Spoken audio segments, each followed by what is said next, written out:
good people? We're back in the building. Another Monday night. Another episode. Monarchs of Wrestling. Yeah, episode where one company wants you to watch 4 hours of wrestling. Another one wants you to watch a combined 8 hours of wrestling. The 4 hours. It's one show. Oh, not one show for 4 hours. Yes, sir. But Mm. it is what it is. We ain't gonna get into none of that yet. I am your boy Cool McCain. There's the Playmaker. Together we are your Monarchs of Wrestling. Pretty much. Y'all know what it is. It's another Monday. So y'all might be wondering why I have on a White Sox hat today. For those of you who watch on a regular basis. So this White Sox hat is very special to me. So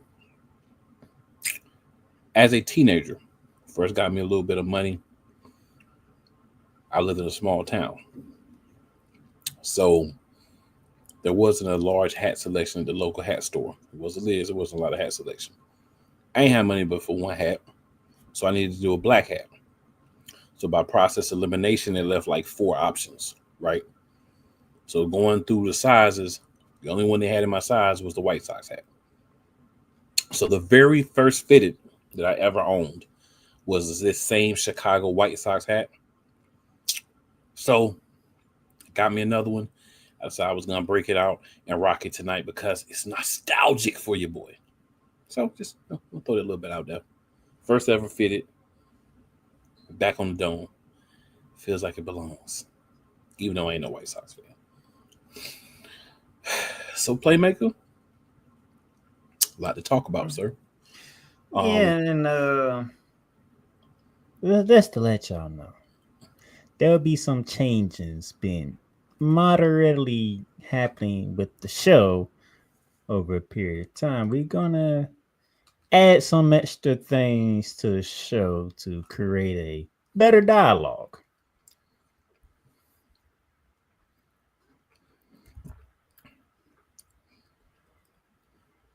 But don't matter the changes, you still gonna get it. You still gonna get the same two monarchs that does this very well. AP in the building. AP says, here comes a cool WWE storyline. WWE Miro Malaysia Live says the tribal chief Miro Malaysia Johor. All right, man. That's what's up. WWE, he says WWE Rhea Ripley wins. She's the winner of the king, well, the queen of the ring. Definitely can't win the king of the ring. And then DB says Daniel Barry. Hello, everyone. Happy Monday. Happy Monday. Happy Monday. Appreciate everyone that is tuning in. So we got an action-packed, as always, show. So Playmaker. Oh, boy. NXT. What you got for us, sir? NXT. Well, yet again, as per usual, for the past 2 weeks, whoever's North American champion gets to start the show. Ethan Page, Shane Lacey. I'm pretty sure you know who won.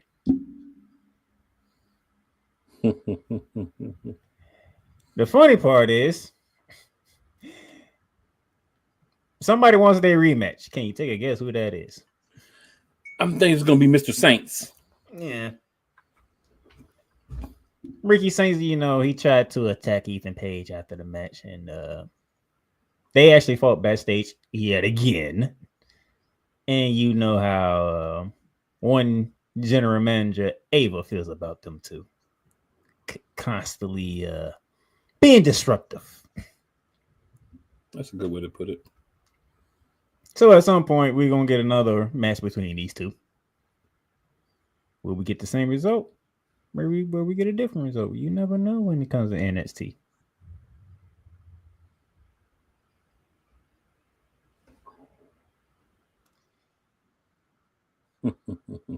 Breeze and Yoshi are back. They team up against the two of the three members now of the Cullen. And the Cullen came out victorious. You know, it's kind of surprised because they kicked the member out thanks to Easy Dang. Who the previous week before showed that she can swing a mean chair. Cause like, dang, who swung that? Man, here she. I'm like, well, she know how to swing a chair. That's for darn sure. That's for darn sure. NXT Women's Champion Jacy Jayne will have her first title defense coming up at some point because she agreed to defend that title against Laney Reed.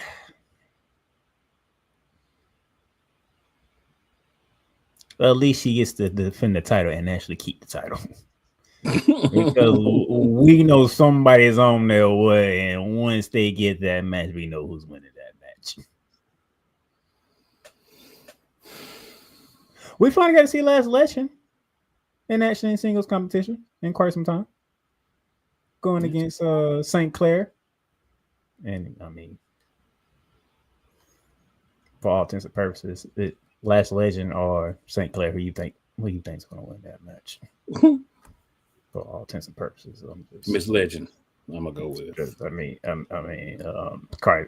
It's the obviousness is quite canting.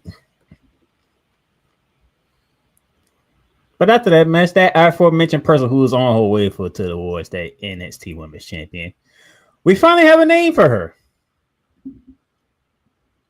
It is Blake Monroe, formerly known as Mariah May. Now, those of you who know, you can figure out what the Monroe part is about. Mm-hmm. But the Blake part, if my memory serves me correctly, is a nod to her niece. That's what I believe as well, sir. So Blake Monroe. Did anybody have any problems with that name? Not anybody here. So Blake Monroe is her name going forward. Which this is what same thing with Ricky Saints.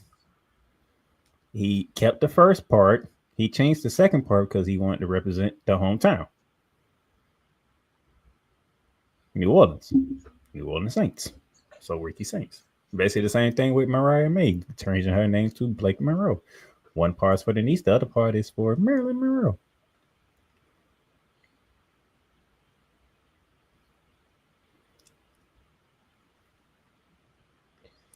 I don't have a problem with it at all.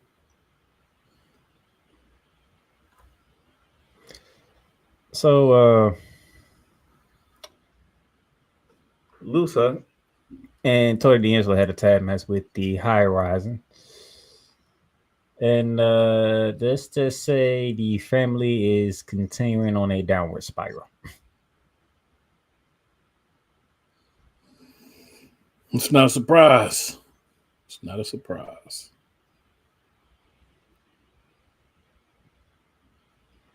Anytime you lose a member, your group normally starts going down here. Or they could do like they did one main roster faction and just tell everybody it's not a faction anymore. Which nobody's sharing a tear over, by the way. Not one tear. Nor did I expect one to fall. Speaking of factions, the NQCC, they are starting to break apart because now Trayvon Heights wants to have a match with Charlie Dempsey.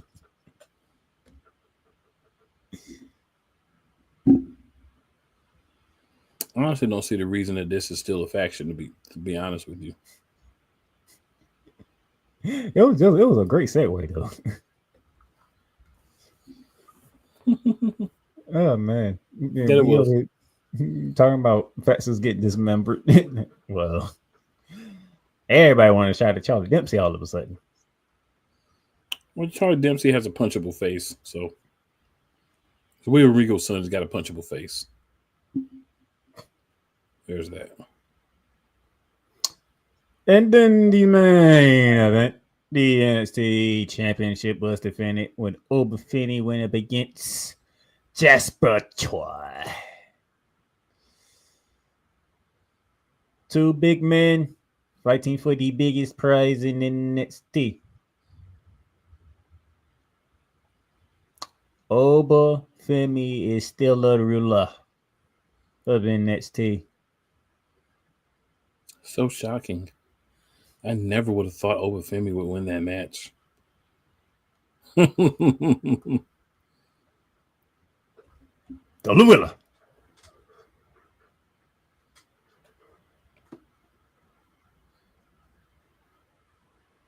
But outside of that, really ain't really much interesting things happen on NXT this week. You know, we ain't had nobody crossing the line this week, so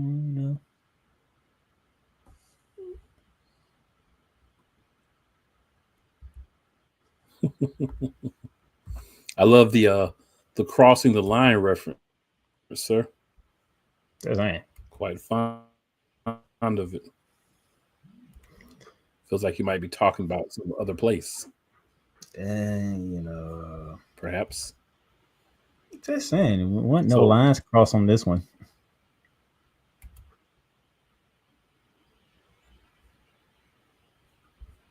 I feel it. So, we call this TN with NXTNA.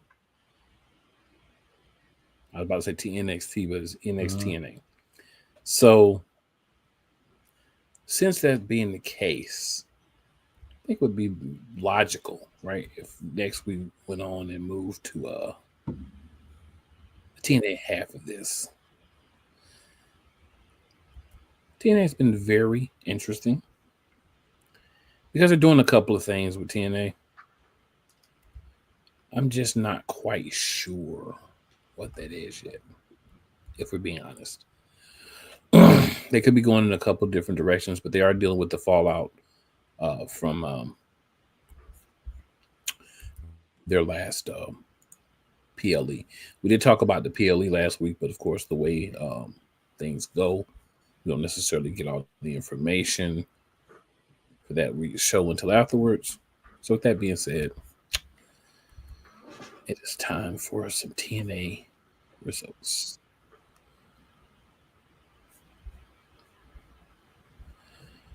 So we started out the show with one Trick Willie, of course, rolling to the ring. Had a little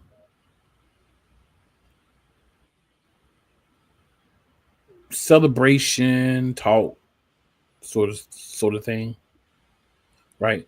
So Impact is now building towards their next thing, which is going to be a Slammiversary. They do a good job of pushing the show around what's coming next. Mike Santana's 2-week suspension for putting his hands on a TNA doctor was upheld in some footage we saw. He's going to get a match against AJ Francis after that because Francis cost him the TNA World Championship. Robert Stone was removed from the building because he beat him in the Director of Authority match at Against All Odds. So he's been kicked out of the building. Santino's happy because he is the Director of Authority all along. Nobody's usurping him. The Inspiration beat Missa Kate and Brittany Brooks. This is only of importance because it's their first match back. And, of course, we always say what in TNA Playmaker? First match back, you always win. Oh, boy. Yeah. So now, First Class Penthouse with Trick Willie.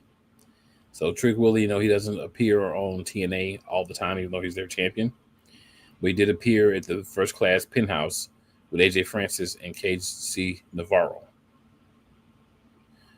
So I'm guessing they're a little group now. We'll see. It says that they bragged about running both TNA and NXT. First Yeah, class is focused on getting the World Tag Team Championships. yeah, So, they're a group. How unfortunate, but oh well. so Jason Hotch got a offer from the system. They told him if he takes out Leon Slater later tonight, that he might get a spot. Jason Hotch not really doing anything, so why not? Next week we're gonna get Matt Cardona and a partner of his choosing versus Eddie Edwards and Dirty Dango on TNA Impact. This man said Dirty Dango. That's what he's calling himself, sir. What? Dirty Dango. No, never mind. I'm not even gonna open that door. I'm not even gonna open that door. I'm not. No. So Jason Hotch does have a match with Leon Slater. So in that match, Jason Hotch was defeated by Leon Slater.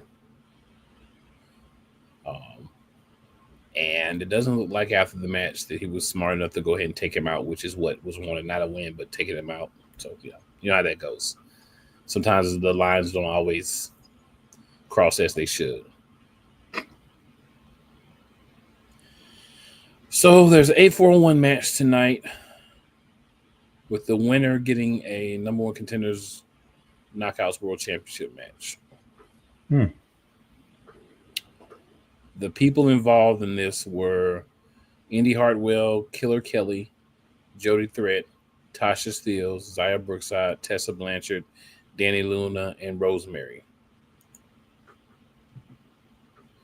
It begins as an 8 knockout tag team match. Then you win your match, and then you're splitting the tag teams from the winners. And then the 2 tag teams from the winners face each other. Whoever wins that match, then those 2 people fight one-on-one to determine the championship, to determine who's going to be the number one contender.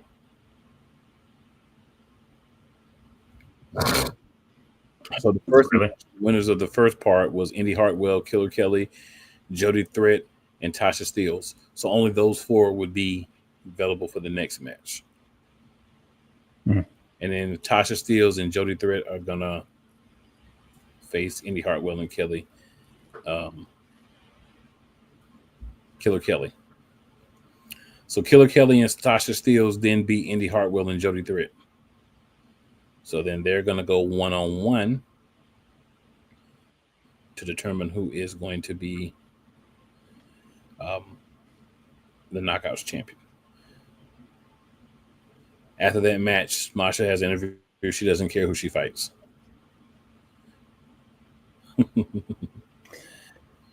International champion, which by the way is the best belt I think personally that I've seen right now, except for one belt that we may talk about, or we will talk about, a unified title in AEW that actually looks really nice to me.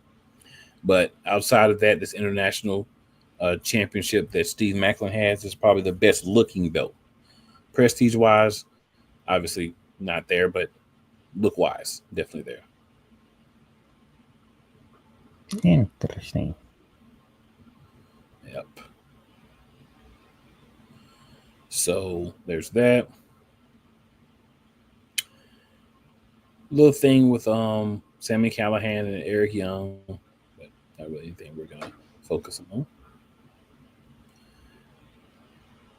All right. We have the Hardys in first class. So Trick Williams was with them.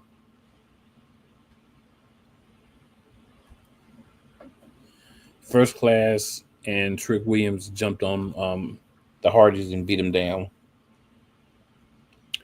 And then Joe Hendry and Elijah came to their aid.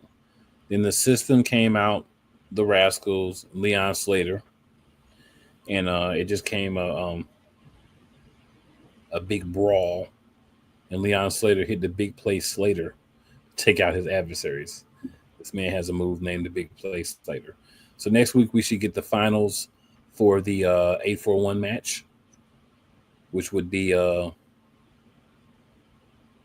Oh, sorry about that. Killer Kelly actually won the match. Almost forgot that did all happen. Killer Kelly almost won that match. Actually did win that match.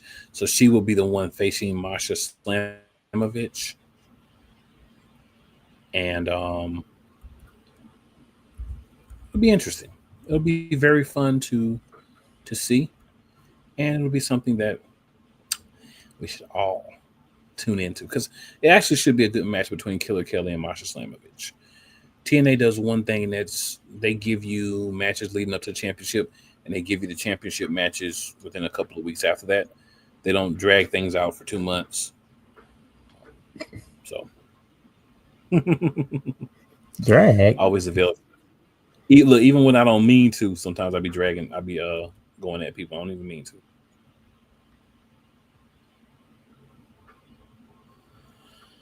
So a couple of comments here. Yolanda says, "Hi, fellas." Hello, Yolanda. Thank you for turning in, ma'am. Miro says, WWE Buddy Murphy won Return Black Summer Slam in August. We'll see.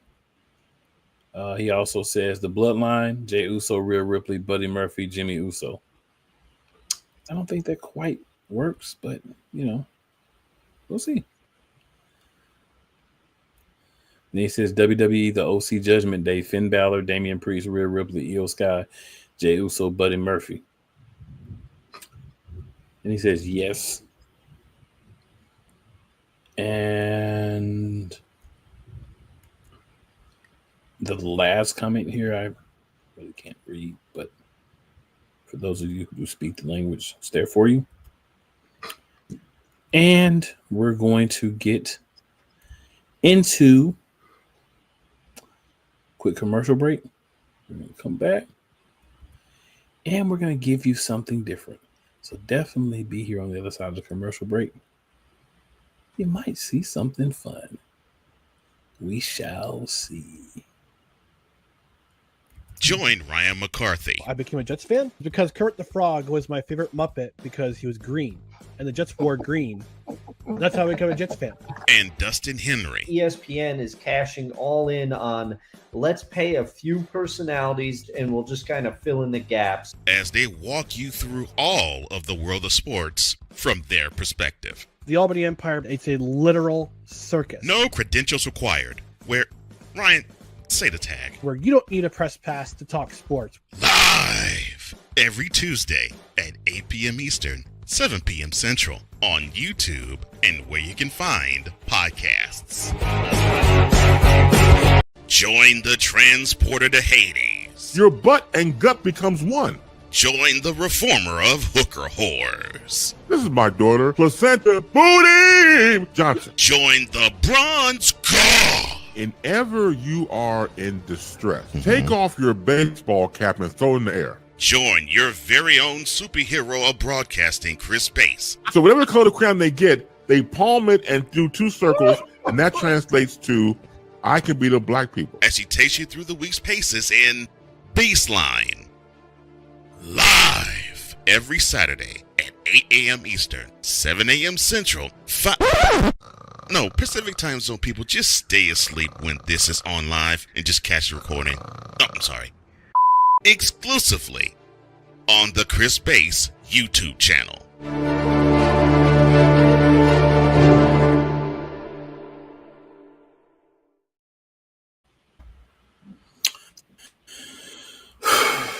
All right, so we're going to talk about AEW Dynamite Summer Blockbuster.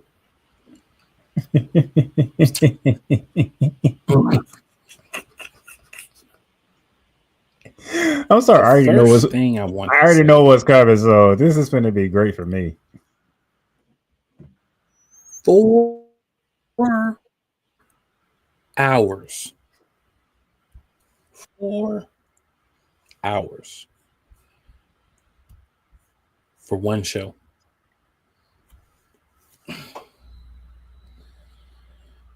AEW, this has to stop. No, you're calling. So AEW does this thing, for those of you who may not watch AEW as much, and honestly, for what they've been doing, I can't really fault you. they ended up having, I'd say about 12, 13 matches. Which, if you're going to do a 4-hour show, at least don't have 5 matches, right? Like, that's not WWE.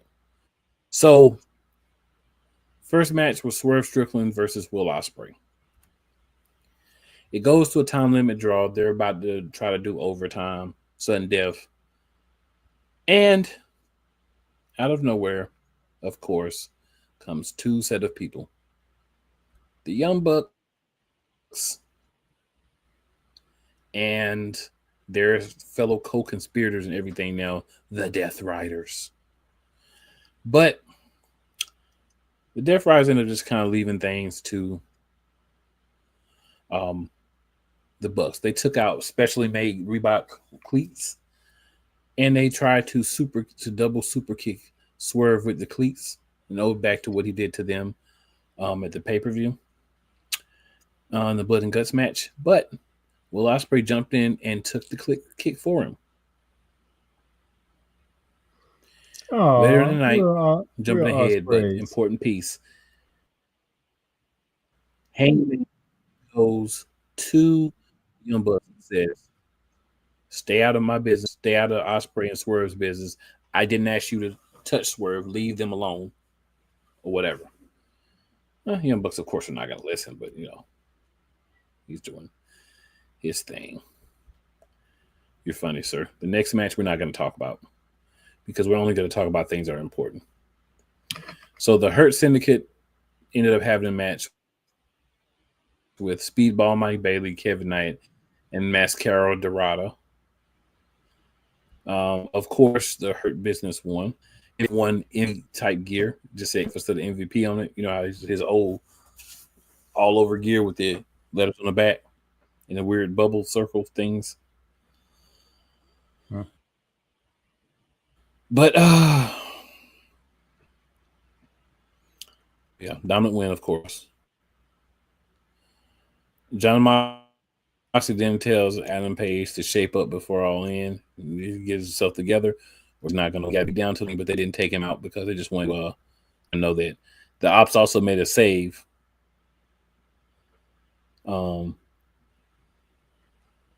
And then Hangman told him he was going to take the head of the first Death Rider he found on Wednesday night. He had a long time to do so. Let's just say that.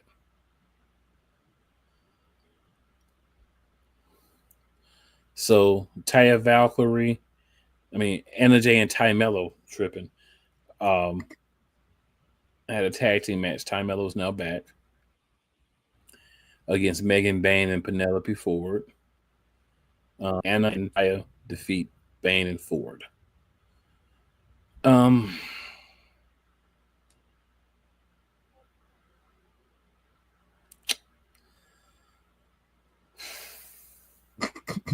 not gonna say anything else. I'm not gonna do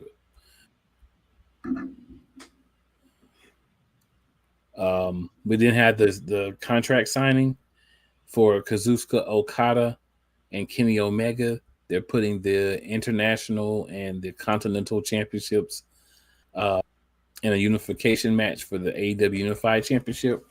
Let me say this. They have done no... The jokes online have been so great because everybody says, well, why not just combine the names and make it the Intercontinental Championship? Right? International, Intercontinental, or International Continental. Or you could do the Continental. Whatever. But they're going to call it the AEW Unified Championship. It's actually a pretty decent looking belt. Got a look at it. So we go from... I'll show you a picture once there's a champion. I'll show you a picture. So now we have a good looking belt with the name that don't match. Great. Well, it's actually unified because you're unifying the international and the continental. But you know what's going to happen, right? Well, he's the AEW what I would like for you to champion. do is just put that belt on Collision. You have a unified champion? Yeah, which is not the I'd main like for them to belt just take of that belt to AEW. Collision. Just take that belt to Collision. Just take it to Collision and just defend it on Collision. That's what I'd like for them to do.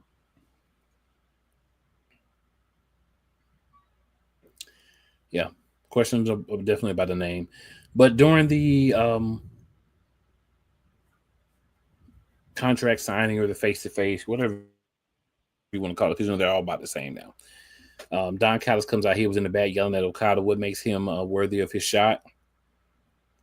But then he comes out to talk trash to Kenny Omega. Omega says, I know how this goes. I know you and why say this and blah, blah, blah, but you're not going to get a step over me. I'm ahead of you. And then Okada beats the living fool out of Kenny Omega, has him coughing up blood, beats his middle section. You know, he had diverculitis where they had to cut out part of his intestines, so internal bleeding and all that good stuff. He bladed himself really good for that segment. But yeah, then Omega, then after that, Callis and Okada left through the crowd into a van. So definitely planned. Kyle Fletcher had a match with the 5'2" player Anthony Bowens, the Scissor Me guy. For those of you who may not know his real name, Scissor Me guy. Lance Archer and Billy Gunn were at ringside. Kyle Fletcher won and was actually a really great match between two young guys that can really go. It was, of course, a little tomfoolery, but that's to be expected. So Atlantis and Atlantis Jr., two CMLL guys, came out. Atlantis has been wrestling for like 30 plus years. FTR come out. They take some shots at him because, you know, they're with old buddy now. And all they do is take shots at people now. That was nuts. So they ended up having a little bit of a brawl, but then some other people came out to help. Not going to even go through the names, but some other people came out to help. And then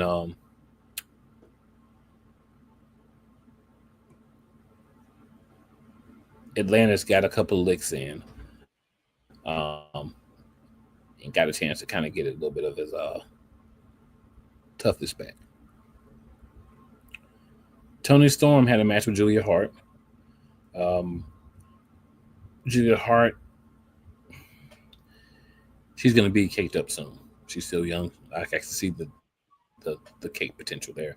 And, of course, Toni Storm is all hips and cakes. So, really good match from that perspective. Actually put on a good match as well. Of course, Sky Blue got ejected. And, of course, there was one lady that was at ringside eating her food again, Mercedes Moné. Toni Storm beat Julia Hart. The CEO finally got an upper hand.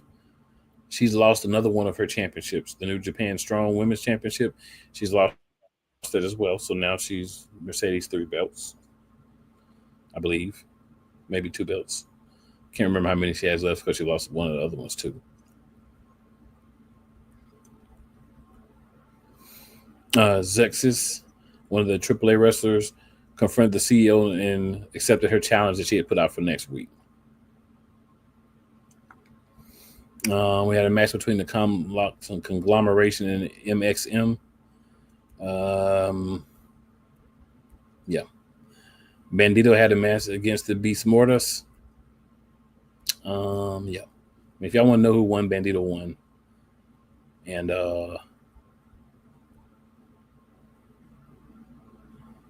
the Conglomeration won.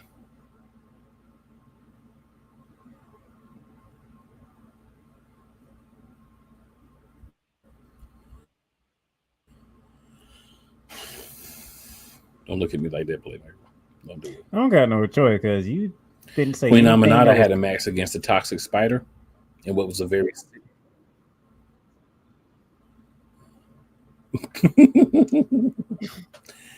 it was a very sensual match.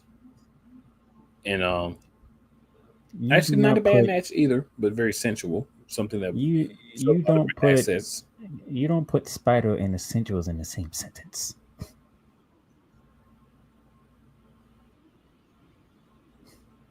Matter of fact, the fact the name that is Spanish. Then more people.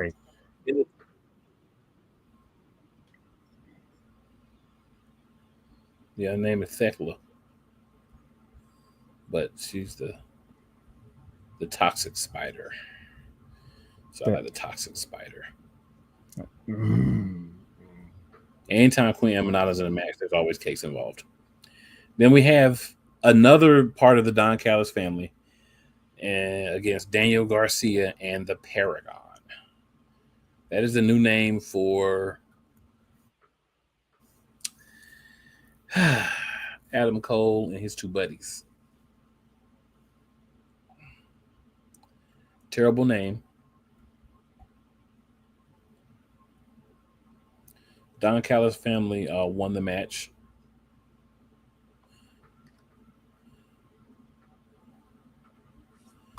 And I mean, that's pretty much AEW in a nutshell for the 4-hour show. I will say that don't do another 4-hour show. Let's not do it. Let's just not do it. Or you can just skip over half the stuff that you said. I don't think there was nothing in there that you said that was compelling. What are you talking about? Well, I mean, for those people who watch AEW, I want to at least know what's happening, as quickly as possible for some of the matches. But there were some good moments. It just was very drawn out. And there's a lot of backstage unnecessary segments and stuff, too. It's just really drawn out process. So AEW, if you're going to produce a 4-hour show, split it into 2. That's what you should do. But we're going to introduce something a little bit different here, guys.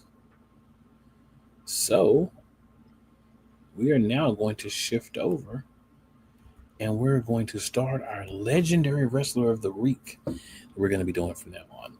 And basically, we're just going to be highlighting a legendary wrestler. Some you may know, some you may not know, some you may not know everything about. But just to kind of, give you guys a little bit more information, help you connect with some of the people from the past of professional wrestling. To be considered a legendary wrestler, you just have to no longer be an active wrestler. You could have stopped last week, last year, 10 years ago, 40 years ago. You just have to not be an active wrestler. So we are going to pay homage to those that have us watching wrestling to this day. And number one on the list happens to be one of the most iconic characters in all of professional wrestling, The Undertaker. Now you can, if you've been paying attention, he's no longer The Undertaker, he's Mark Calloway. But let's see, The Undertaker debut in November of 1990? Survivor Series? Well, that's when The Undertaker did, but his wrestling career actually began in 1987. Yep. So he worked for World Class Championship Wrestling, WCW, briefly, before he joined the WWF in 1990. So some of the names that he's had in the past, some of them are ridiculous, but we're just going to go through them. So Kane the Undertaker, because he originally was called Kane the Undertaker in WWE when he first, with WWF at the time when he first got there. He's also been known as Commando, Boris Drago, Mark Callis, Mean Mark Callis, Mean Mark, Dice Morgan, and this is where it gets even worse, the Master of Pain, the Punisher, Texas Red Jack, and of course, The Undertaker. Do you want to throw that in there? Yeah, and he didn't know what he was going to be when he came into the WWF. He thought he was going to be the one that come out of that egg that they had going on. He thought he was going to be what he said, Eggman. Yeah, it's crazy time. That's when they was doing the cartoonish characters under Vinnie Mac. Very true. Very true. And then Vince called him, said, "Hey, is this The Undertaker?" And then he went with it. because he didn't have to worry about coming out of the egg. Anything that I get come out of an egg, I would definitely go with. He was going to take regardless. As long as it didn't involve him coming out of the egg, he was going to take. Mm-hmm. Like, called him the Undertaker. He ran with it. And that's to see how he was able to change the character throughout his career. Because at first, when he was the Undertaker, he didn't speak. He rarely spoke. If he did, he say simple words. That's it. You gave him Paul Bearer and all that. You introduced Kane into the mix. Takes it to another level. And I think I agree with Kane when he said, if you want to talk about one of the greatest stories told, it is The Undertaker and Kane.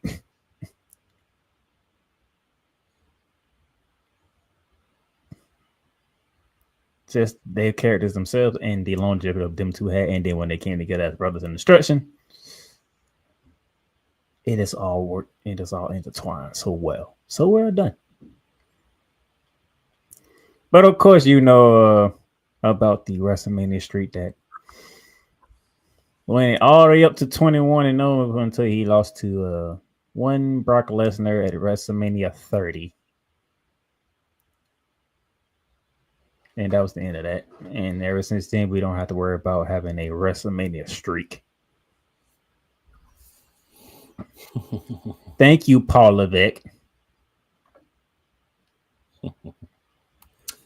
Love it. Because you know why I said that. But man, Yes, I do. If I had to look at a stretch for The Undertaker, it is the 4 straight WrestleManias between Shawn Michaels and Triple H that was just unreal.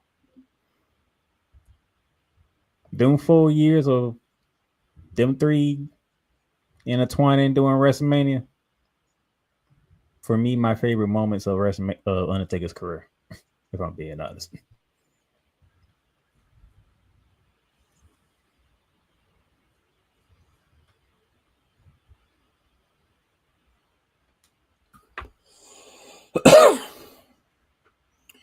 I liked a lot of Undertaker's matches.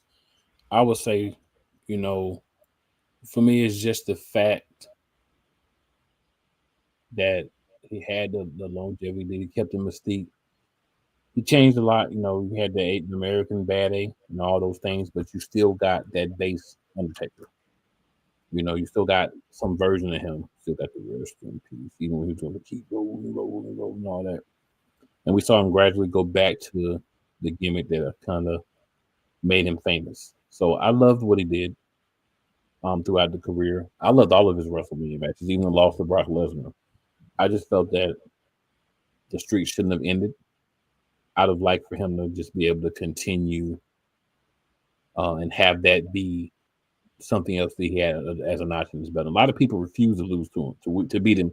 They wanted to beat him. They refused. They was like, no, we're not ending the streak. But, you know, that jerk Brock Lesnar doesn't care. On the contrary,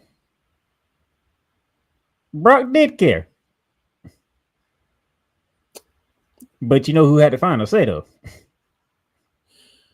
Well, I disagree. It's not true. And I'll tell you why that's not true. Because they tried to make John Cena and several people beat Undertaker, and they strictly refused. Brock Lesnar was not like, no, I'm not going to beat the Undertaker. Yeah. But if Brock Lesnar, if he was going to lose, if Vince said, no, we're going to keep the streak going, Brock would have been fine with it. That's my point. But Vince tried to end the streak. What I'm telling you is for 6 years. So it's not everybody else said no. I get your point. What I'm saying is, no matter what Vince would have chose, Brock would have went with it. That's what I'm saying. But Vince was always going to choose the losing. What I'm saying is everyone else said no. Brock decided, I'll be there. So that's you want me? Brock. Yeah, that's what I'm saying. Brock said, Vince told him, I want you to win. All right, I'll do it. Right, because Brock's the jerk. You know everybody else refused. He in that locker room. He was the jerk that said, "I'll do it."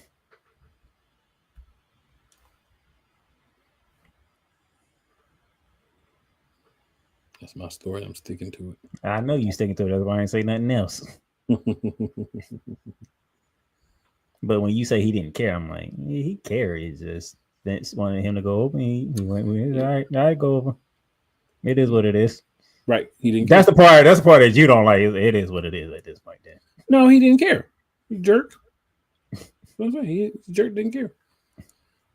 Like the importance in history of Undertaker being undefeated, not that it diminishes him by having a loss, but it didn't really do what they wanted it to do for Brock. Because Brock was already too big of a star. If you were going to have somebody beat the Undertaker, it should have been a nobody. It should have been somebody that you were going to like put the rocket on, the triple rocket, and push them straight to the top. Not somebody that was already there. And that's why Brock should have had the fortitude to say no. But he didn't. Because he didn't care, because he's a jerk.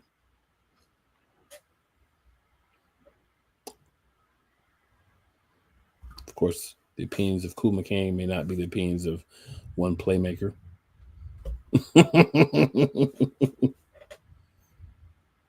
No, because actually, I actually watched some of the stuff the rare stuff that they actually get with Brock Lesnar. I watched some of the stuff too. I was like, okay, so Brock Lesnar didn't mind losing to the Undertaker, but Vince made a call, so he went with Vince. All right. You just saying he didn't do what everybody else did. That's not what everybody else did, but I'm saying if you have a certain level of respect for an individual, which you should have had for the Undertaker, if you tell me like going against a veteran, right, that's undefeated and say you're going to be the one to beat him, no, I'm not. We're not doing And to this. be honest with you, the fact that I remember that match so very well, I'm like, I said the streak is come. I'm like, Undertaker do not look good at all in that match. It's just now, if there's the last couple of years, you really could have made the argument the streak should have been over. I mean, he did not look good at WrestleMania 30. There was some rough matches in there. That's facts. Rough matches. Because I was saying, like, yeah, this streak is in it. Because Undertaker, he don't look right at all. The year that he lost, whether he won or lost, it should have been his last like WrestleMania match. I mean, it's Father Time. Father Time catches up to everybody. Not trying to take anything away from the Undertaker.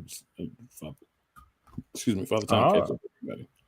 Because that's all I'm saying is, yeah, you can say he was a jerk for doing it, but when I remember that match very well, I'm like, I don't know how you can spin this to have the Undertaker win this match because the Undertaker don't look like he's there. Man, the Undertaker won 3 or 4 matches and didn't look like he was there. So you could have spun it. All you needed was him to get him in a Hell's Gate.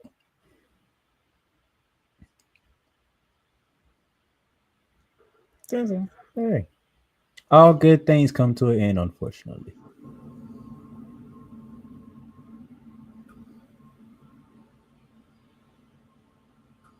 Beg to differ. unless we're talking about his career as a whole, I beg to differ.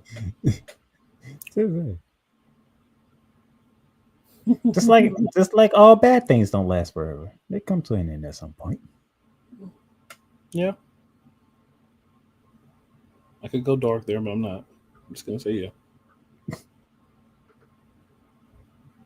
Just saying. But hey, one thing is for sure. Nobody gets the respect in the professional wrestling rings like the Undertaker does. This is very true.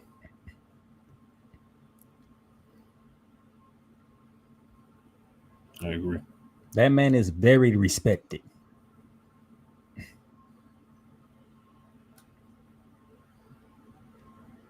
He's done a lot for the business. A lot of guys, the fact that he even had those last few matches in WWE, I think was just a testament to him wanting to do whatever he could to help the product because you could clearly see that he was past his prime. Heck, we can go to this past WrestleMania, the road to WrestleMania with NXT. You're giving your boy the rub on a couple of occasions. Yep. which we did not see coming. He also gave it to Scott Steiner's nephew. Undertaker, all right, what's Undertaker gonna do? He coming to NXT. We gonna the Undertaker just gave over for me the rub. Holy crap! I mean, in all fairness, he didn't have to give over Femi the rub. He didn't, but when he did, it made you think, yeah, Opa's that guy. Not for me. I already thought it was that guy. I've been told you. Yeah, I see Opa Femi coming. but you know, when the Undertaker gives you that rub, it's different. When I look at you and say I would not want to fight that man or see that man in a dark alley under any circumstances, you no matter who rub you, okay, you already at a very high level to me. But there are people that need that. There are people that only respect you if certain people give you the rub. I'm just not one of those people. I'm not either, but I do understand. But you there are understand when you see the Undertaker give him that rub, I mean, it's like, oh, this is okay.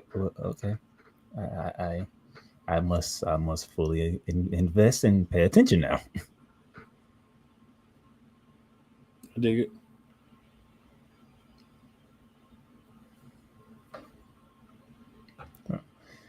There you go. Legendary wrestler of the week to start this new thing. I wish it'd be every other week. The Undertaker.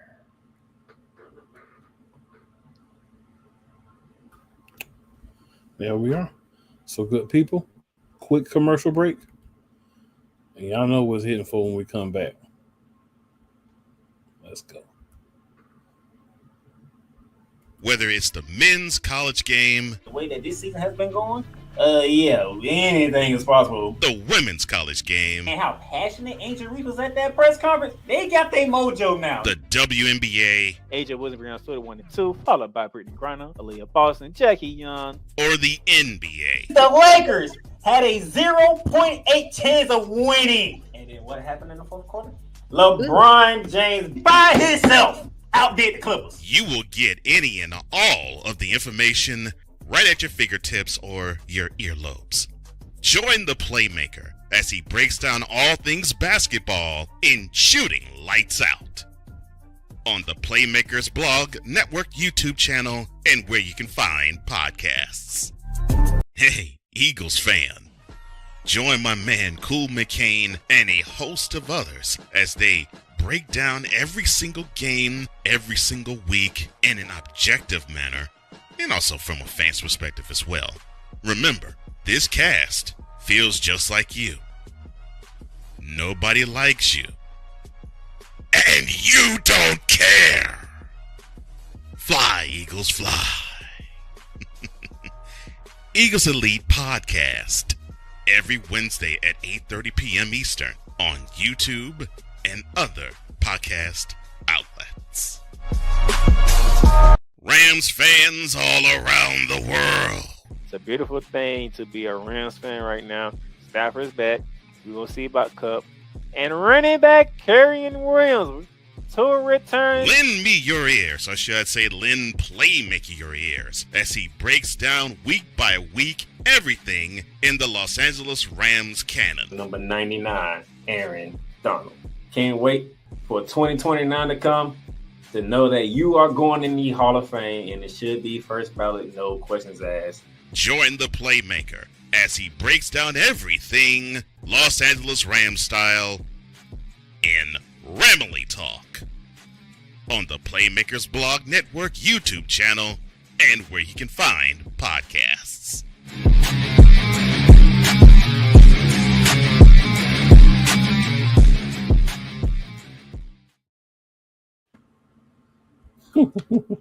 So before we go any further, let me answer this real quick. So Yolanda says, did I miss something because why are we talking about my boy's career? So Yolanda, this is a new thing that we're going to be doing where we're going to be highlighting legends in the business. And Mark Calloway was a great place to start. And then Yolanda says it definitely was the shock of WWE for me when he took the L at WrestleMania. I agree. I mean, he clearly looked like he was, kind of done, but still, that's not the point. It's the Undertaker, the Phenom, the Dead Man. Okay. You want to know how? You want to know how? If I make a great point when Kuma Kane does that, he makes my point and then flips it back. He did look old, but he shouldn't lose that. Certain people shouldn't lose matches at certain events. He could have got beat down the week after, the week before, but he shouldn't have lost at WrestleMania.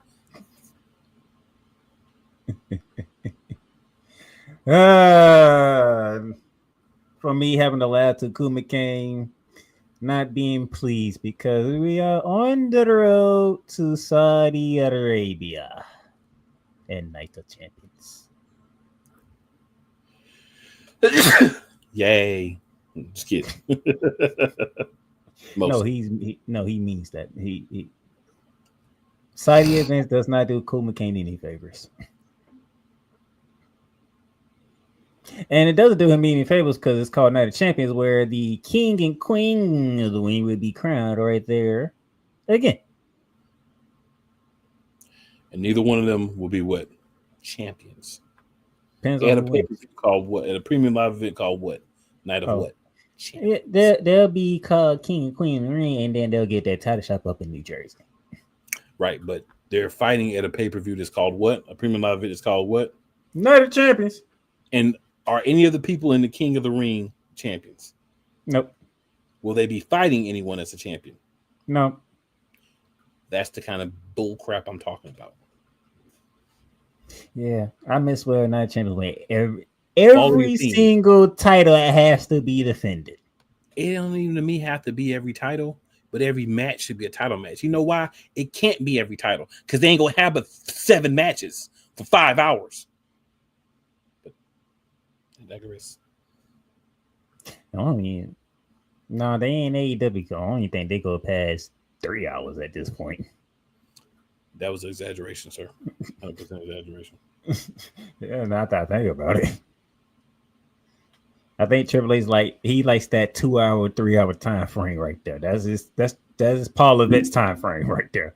2 to 3 hours. That's it. Garbage.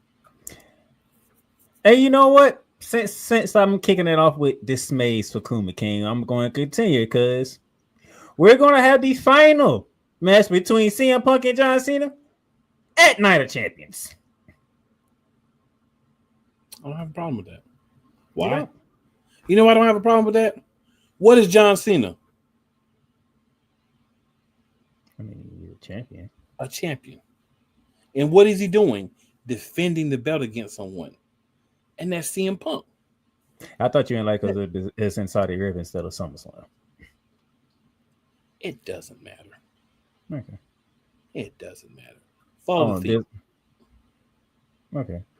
So this one you'll let slide. All right, gotcha. Oh, just follow the theme. I'm good. So yes, we're going to get one final time. And for the first time in Saudi Arabia, CM Punk and John Cena are going to fight for the WWE Championship.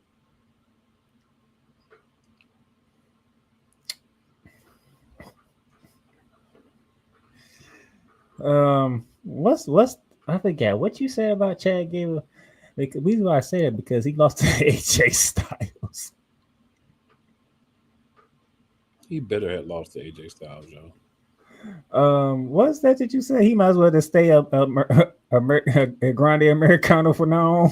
Yeah. This is like that's the only time he wins. Who cares about Chad Gable anymore? Everybody knows he's Grande Americano. I mean, they practically gave it away now. They gave it away from the beginning.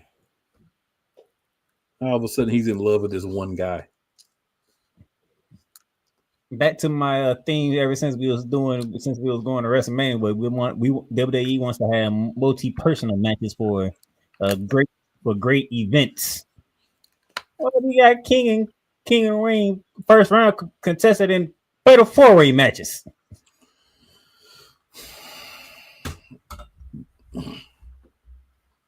They did kick it off to a shocking start. I give them that because you had Liv Morgan, you had Rhea Ripley, you had Kyrie Sane, and you had Roxanne Perez. Roxanne Perez won. I did like that.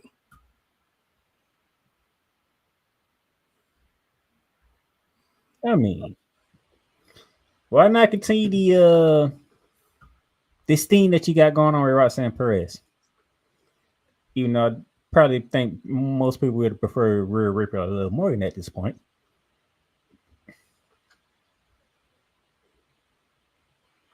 But you can't blame Roxanne Perez. She took advantage.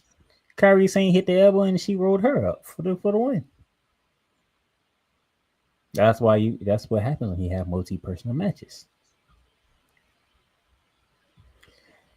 You know, Becky came out, said some words. Lyra came out, said some words.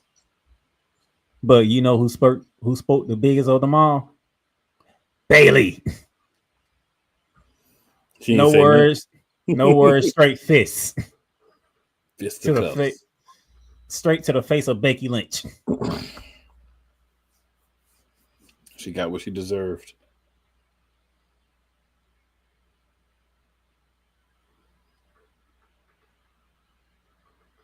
She got what she deserved. R-Truth is back. But a different type of R-Truth at this one. I don't even want to hear R-Truth, yo. I think that's garbage. They still call him R-Truth, so I know, but I don't even want to hear the name. it's almost like we getting a Ron Truth Killings person here. And he Ron Killings, like, let's just separate him from the clown, but no. Maybe they just want to do that. And he cut his hair too with a pair of scissors on top of the announce table.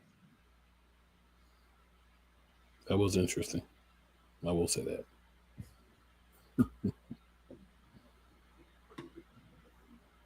He might be they might be going around of a psychopath with him. I'll explain why later. I'll explain why later. I feel comfortable agreeing with that. And like I said, they doing Queen and King first round matches in Fatal 4-Ways, and so the men's got started. When you have Braun Breaker, Penta, the Intercontinental Champion Dom Mysterio, and Sami Zayn. Tell the people the names again. Just tell the names one more time. Braun Breaker, Penta, Intercontinental Champion Dirty Dom, and Sami Zayn. Who do you think won that match, y'all?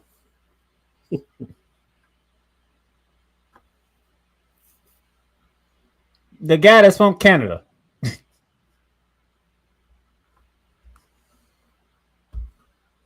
Sami Zayn. Thanks to LA Knight hitting the scene.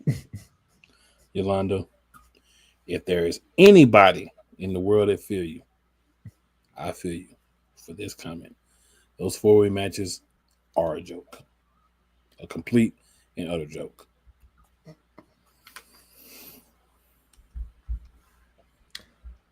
So I did tell y'all last week that Nikki Bella was returning correctly. I did mention that, right? Yes, you did. Okay, I mentioned that, right? So nice cheers for Miss Bella. You know, great to see you. What you got planned for us? And what I tell you why she was coming back. For Evolution. Yeah. She threw names out there. There's one name she didn't mention. That name she didn't mention was Liv Morgan. And Liv Morgan was steaming.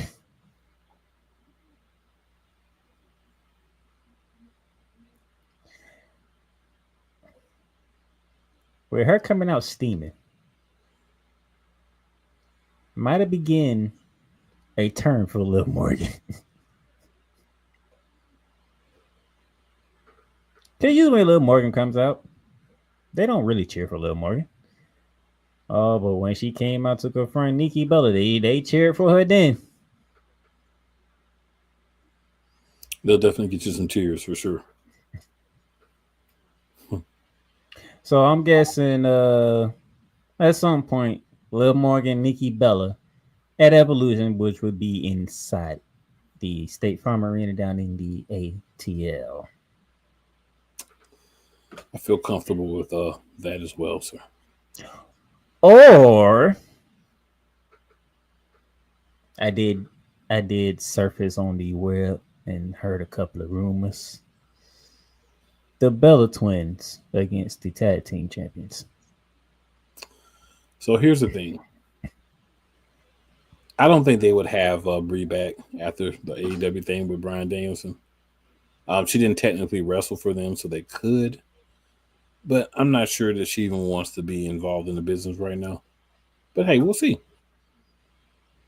But, you hear a lot of rumors online, and a very small percentage of them have any real accuracy. But at the very least, you get Nikki Bella, Liv Morgan at some point in time. Or some tag match, maybe not with her sister, but maybe someone else. Just saying. Yeah, those two will be involved in some type of match for sure. So I'm not finna pat myself on the back because this is not one of those you pat yourself on the back for. So I'm gonna throw it to my co-host about what happened in that main event that I did not feel good about whatsoever. In the main event match, Jey Uso comes out. The moment where everything turned for me was when he had his son. The moment that I saw him come out with his son, I said, "Oh, Playmaker was his gut was telling me the right thing." Good march, but basically what happened is Logan Paul really kind of jacked Jay up a little bit with the move to the table the previous night. So he comes into this match against Gunther, trying to, make it through. But we've talked about throughout the reign. They talked about on TV. He's doing a lot, and he stretched himself too thin. The answer was, story-wise, yes. Gunther put him in that lock, made him pass out. He didn't tap out. He passed out. But he lost. No longer WWE or no longer World Heavyweight Champion. And then the rumors come out. He took the belt off of him so that Gunther and Goldberg could have a retirement match with Gunther as champion. Yeah. At Saturday night's main event. And where is that taking place at? Atlanta, Georgia. So what I want to say is, Paul, you're an idiot for this move. I won't say that you haven't made good moves, but for this move, you're an idiot. Goldberg gets a retirement match for the championship. And that's why we lose the reign of Jey Uso. I thought it was injury, and it still might be injury as well. Because he did look like he got jacked up pretty bad on the table. He did take a couple of weeks off at least and try to get the ribs right. Because he was super wrapped. I don't think that was a work. But I just don't like that you, on a whim, decide you're going to take the belt off the champion because you want to have a match with Goldberg and his 2 moves of doom against Gunther for a championship. What are you doing? When I say that this is an AEW Tony Khan move, when he first started doing the mounds of baby powder, that's what I'm talking about. Stuff like that. That's what I'm talking about. Like, I can't 100% get behind Paul because of crap like that. Because they have people online, Jay lost the belt because, nobody wanted to follow Jay and he's not a good champion. To all those people, shut up. That man went through a stretch where he was involved in every single feud that involved Cody Rhodes, Sami Zayn, Seth Rollins, and not Gunther. You thought I was just not you, cool, but people out here listening. Y'all thought I was just saying I ain't have a good feeling just to be saying it. And Gunther ain't touched nobody. He ain't wrestled nobody since WrestleMania. No, actually, no. Well, but that didn't really. Gunther is fresh as a freaking. As I said last week, fresh as a freaking daisy. And you got Jay finna defend his title after what he just went through in Money in the Bank and Friday Night SmackDown, then the previous Raw before that. And y'all gonna sit here and want me to not say how I feeling right now, even though I don't like the feeling? No, I didn't like the feeling. I'm sorry, but 2 + 2 = 4, right? Unfortunately. I saw they are working the hell out of Jay. And Gunther is just chilling, waiting for his moment, buying his time. Yeah, Gunther ain't losing twice, especially if he ain't even doing nothing. While his opponent is being a workaholic. And y'all expect me to think Gunther ain't gonna win that match? No. I would like for them to turn this into an angle for Jay where he realized, like, I'm gonna get my belt back. But I'm leaving other people alone. I'm gonna mind my own business. I'm gonna mind the business that minds me. I doubt they will, but that would be a dope angle to take. But again, I doubt they will because it is WWE. And sometimes Paul seemed like he'd be hanging out with Tony Khan. Now you had your issues with Mr. Paul Levesque. Can I have mine? You can have all the issues that you want with Paul Levesque. When the heck you gonna have this freaking WWE draft? Because what happened on SmackDown, even though it was entertaining, by the way, didn't make a lot of sense. Of course, John Cena shows up because that's the show he's on, actually. It's SmackDown. Okay. Randy Orton pops up. No problem. He's a SmackDown superstar. Cody Rhodes pops up. QB1 is back. So we have to see QB1. I didn't even have a problem with CM Punk popping up because they got a match.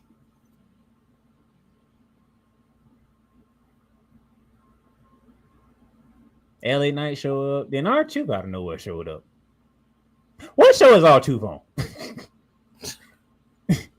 I think it's Raw. Because we seen him on Raw and he popped up on SmackDown. I think it's Raw. What? I think he going wherever John Cena go right now. What the world is going on here? Yeah, good. Where is everybody at? Where is everybody coming to SmackDown now? Same reason everybody been coming to Raw since January. When y'all say y'all have a brand split, I would like for y'all to keep it as a brand split. I've been over that. I agree, but I've been over it because they ain't gonna do it. Anyway, back to our King and Queen of the Ring tournament. As I said, Fatal 4-Way. LA Knight, Randy Orton, Carmelo Hayes, and Aleister Black. The only person that I can officially eliminate was Carmelo Hayes. That was like the only person I could officially eliminate. The other three, I don't know. Black definitely wasn't going to win either. The other three, I'm like, I don't know. I'm leaning towards LA Knight probably not getting it because what he did on Raw, which ended up being what happened. Because Bronson Reed and Braun Breaker showed up. Like, really? This is what we see. And then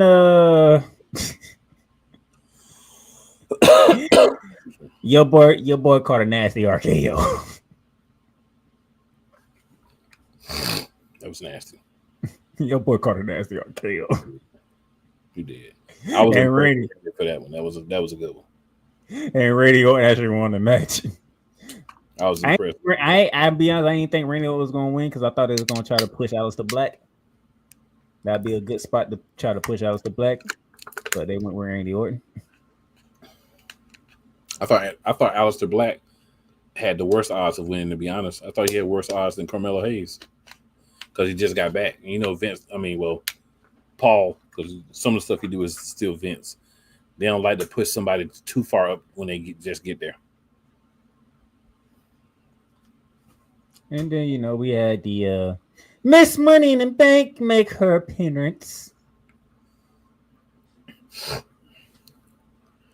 I want to say it has nothing to do with the segment, but I want to say Naomi Actually, is built it like does a have something to do with. statuesque goddess. It does have something And to do with always has it been. because that was posted all over social media. And The way that she is shaped in that onesie. that is a double layer frosted set of cakes if I've ever seen one in my life. Thank you, Naomi, for allowing us to have the opportunity to share in your beautifulness. Because I knew you was going there. So I Jimmy brought her Uso up. is the biggest winner in WWE because he go home to that every night. Championships, storyline pushes, whatever. He go home to that every night. That man's the biggest winner in the wrestling business. You won't get no argument from me. Not just WWE, the entire wrestling business. But she comes out. You know the champ gonna come out, and the champ tried to.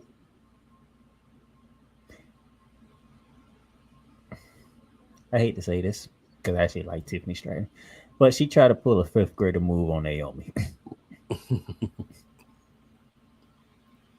Why would Naomi waste the time to cash in her Money in the Bank contract when you telling her to? Naomi is going to take her time.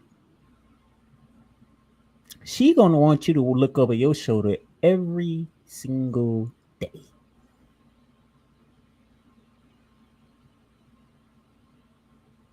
And then Nia Jax pops up.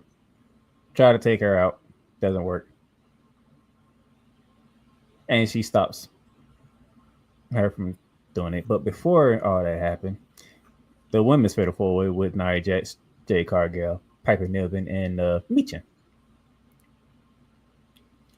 We knew Michin wasn't winning this match.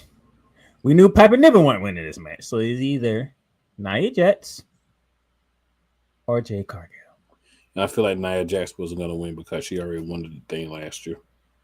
And with you saying that, there's only one person left. Yeah. The Storm, Jade Cargill.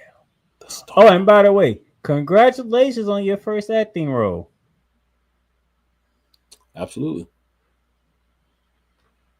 Now, if she can act, I'm going to be on this program telling you that's y'all Storm. Y'all seen what she did in that her first movie. That's your freaking Storm. Don't play with me if y'all going to do a reloaded X-Men.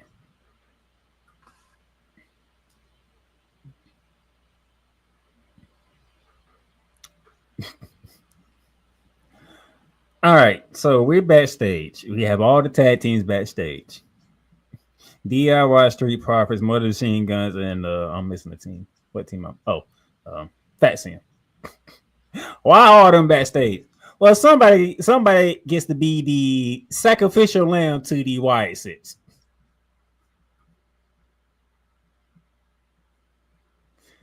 Well, DIY is making the case that Faction should be it.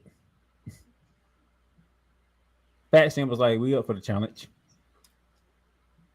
Street Profits is looking like, we don't care what, we just don't care. We're the champ, so we just don't care. If you want us to go out there, we'll go out there with. Street Profits like, we'll do whatever.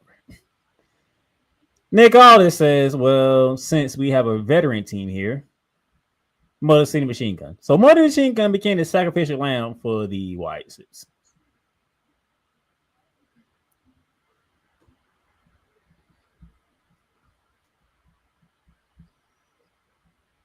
Nobody's beating the Wyatt Six in that tag team division, correct?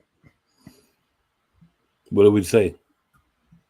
On every program, your first match back after a long break, your intro match, stuff like that, you always win. So we already knew who was going to win this match.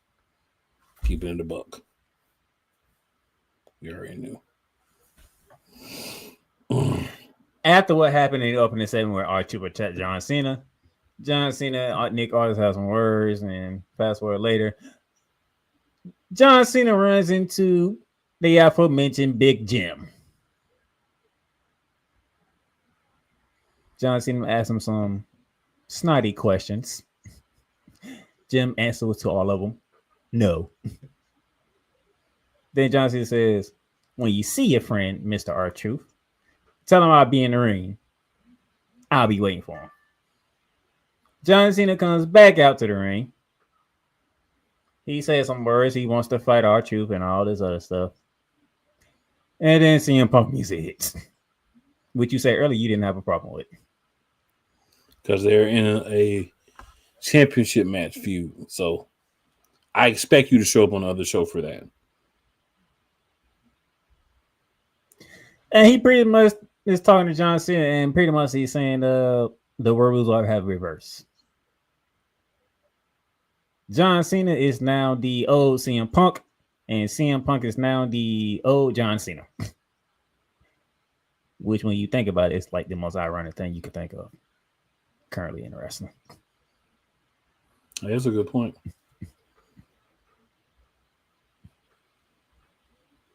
CM Punk tells John Cena right at a Rupp Arena in Lexington, Kentucky, by the way.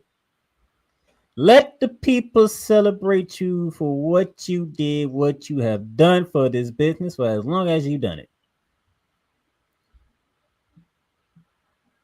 Basically, tell him stop being a jerk and be celebrated as you are on your way out. And John Cena says, no. He has the title, and that's all that matters. I don't need them to celebrate me. They got a little light. And then CM Punk said, well, let's start speaking truth then. Since you want to speak truth, let's speak truth. And while speaking truth, R-Truth attacks Cena. And CM Punk is out of the ring, and he leads John Cena with these words, while R-Truth has him in the STFU.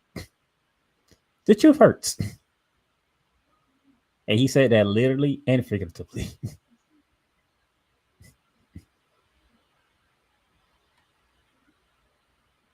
Another qualifying mention for the Queen of the Ring.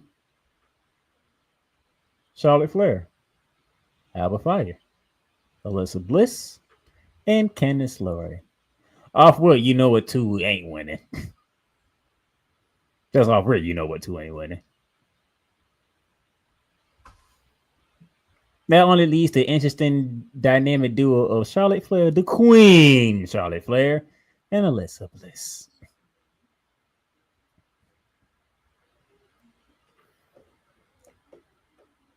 All right, so how long are we going to keep this going before Charlotte Flair buys into Alexa Bliss? How long are we going to keep this going? Who knows? Because Charlotte's on a downward spiral right now. She had a match for one because she had Alba Fire in a figure 8. And then Alexa Bliss decided to do Twisted Bliss to, well, Sister Abigail, should I say, to Candice LeRae, and she ended up getting the 3 count right before Alba Fire decided to tap out.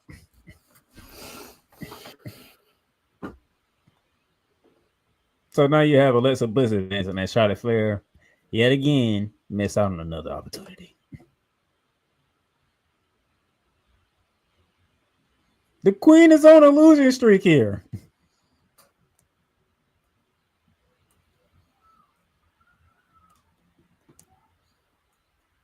So I just want to know how long you gonna keep this going, because we know at some point in time them two gonna either team up or do whatever together. Right. And then the men's side of it. Cody Rhodes, Damian Priest, Shinsuke Nakamura, and Andrade. I don't need to tell you who won. That's the film fact I said his name tells you who won. Cody Rhodes. Cody Rhodes. Jeez Louise. Now, before we get out of here, name me you want the good news, you want the good part for tonight, or you want the bad part for tonight first? Give me the bad first.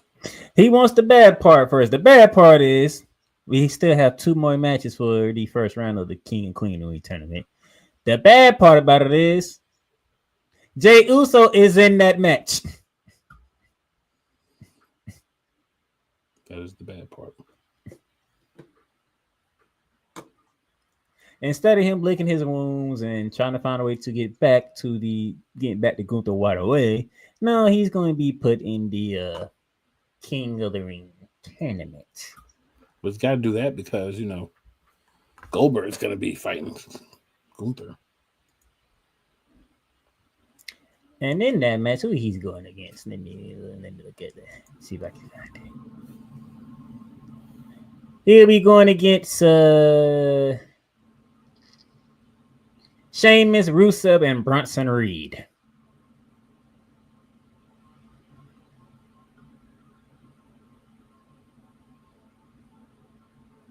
He's clearly going to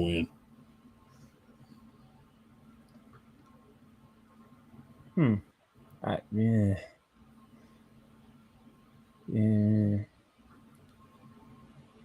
Maybe Sheamus.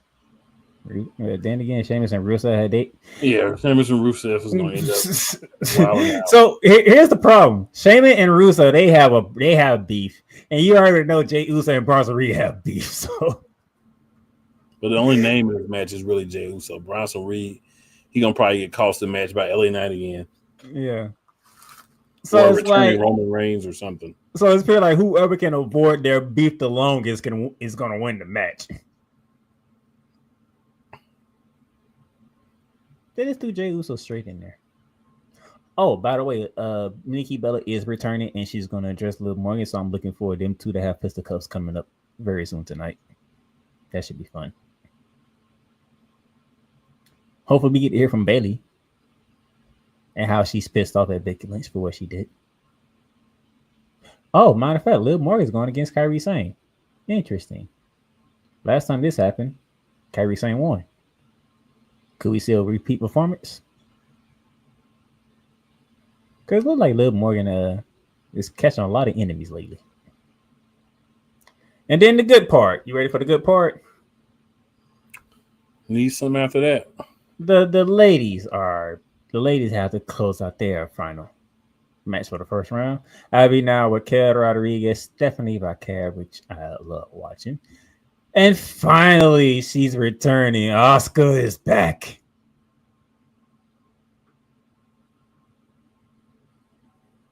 Which I feel kind of worried because Asuka is finally returning. So I'm like, maybe I want Asuka to win.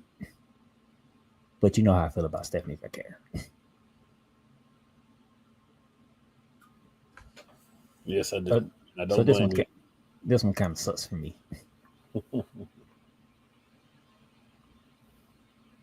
But yeah, there you go. That's what you have to look forward to tonight on Monday Night Raw.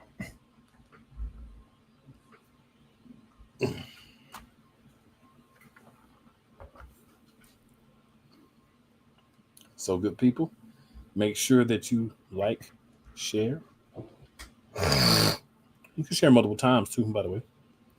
And if you haven't, make sure you hit the subscribe button. If you're watching anywhere besides YouTube, make sure you go to At Real Play Calls on YouTube. You should check it out there. Make sure we also slide on over to, what is the name of your channel on YouTube, sir? The Playmakers Blog Sports Network.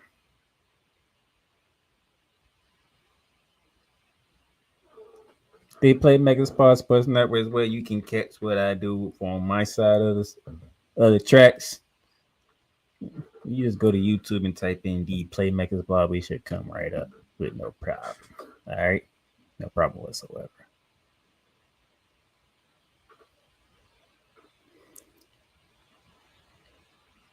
So, y'all do that. Check out the latest episode of Shooting Lights Out, by the way. As Game 5 of the NBA Finals is tonight. That should be fun.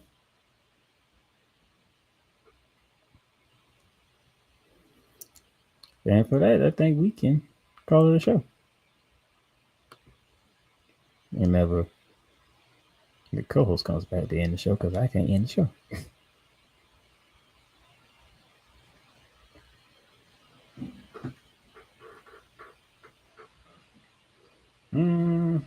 Now that was fun. I know you got kicked out right at the end. Right. But Yolanda said Stephanie win. Let me go ahead and throw that out there. But yeah, so make sure that check out the good information everywhere. Shout out to Shady Sports Network as well. And it's never where you start, it's always where you finish. We will return next week. Make sure you bring somebody else with you. And we're going to get at you. Oh, and as always, shout out Real Wise Radio. We was into it today. Shout out Real Wise Radio. And we out.